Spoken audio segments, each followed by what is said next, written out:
Hi, we're Team 3 Time Zones. Today we will introduce the survival analysis of counterfactual and time to event predictions using generative deep survival machines. Survival analysis is a challenging variation of regression analysis in medical research. It analyzes the expected duration of time until one event occurs. One primary challenge is that the clinical data is usually censored, meaning that we're missing the timing of events happening to the patient. The DSM is a fully parametric regression model that excels at predicting sensor data. Categorical VAEs, on the other hand, have been efficient when dealing with clustering problems in the past few years. In this project, I'll combine these two that estimates time to event distributions through some real-world clinical datasets. Our research will be helpful in similar areas, such as predicting the time durations after cancer treatments until death, or predicting the time from the first heart attack to the second based on some behavioral data. Before diving into the methodologies, here's some metadata of the datasets that we use.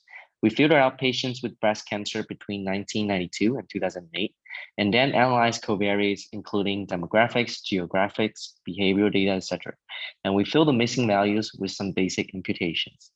Our tasks are in the following order: implementing a baseline DSM with a clean dataset, including VAEs, and finally comparing the models with redefined metrics in our evaluations.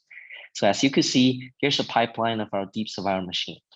The input feature X are passed through a multi-layer perceptron to get X hat, and followed by a softmax layer of a mixture size of K. And then we get the output of conditional distribution of time to event probabilities, which is described as a mixture of K primitive distributions of our choice, and some of them are adjusted by the prior predictions. Breaking down the generative model, we could see the graph on the right side. The final event time is conditioned on the beta and the eta for each K. Here we parameterize them with the output of activation layers. After getting X hat, we learn the weights W and the parameter of each survival distribution. And finally, the individual distribution at the time T is weighted average of the K distributions. So to further polish the model, we combine categorical VAEs into our model.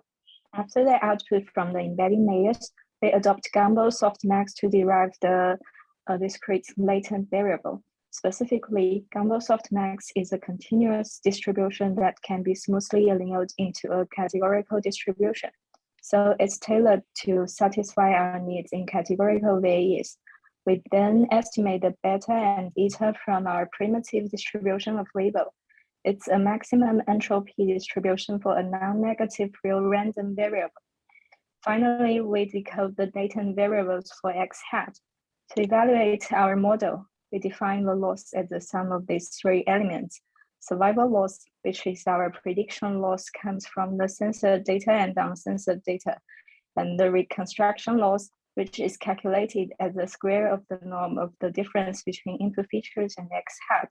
And finally, the KL divergence, which is derived from the latent variable. As we found, the survival loss and VAE loss are not on the same scale. We multiply VAE loss by 100. For performance evaluation, we adopt two metrics. The time-dependent concordance index is a metric to evaluate the predictions. It's defined as the proportion of concordant pairs divided by the total number of possible evaluation pairs. A model with a higher C index means it performs better. Another metric we use is the Breyer score, which shows the standard error around the mean of the C index. And for the Breyer scores, a model with a lower Breyer score means it has higher accuracy in the predicted probabilities. After our experiments, we compared our models and observed a slight improvement in C index on each percentile level.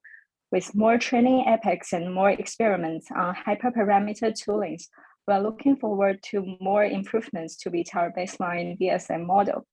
To sum up, we combine the DSM and categorical VAE to train the model on discrete latent variables. It shows the improved model performs slightly better than the baseline model according to the evaluation. For future improvements, we could train the model with a multi-event dataset like SEER. Besides, we could extend our approach to multiple censoring scenarios. During our research, we mainly cited these two papers, and many thanks to Dr. Chirac for his guidance along the way. Thanks for listening.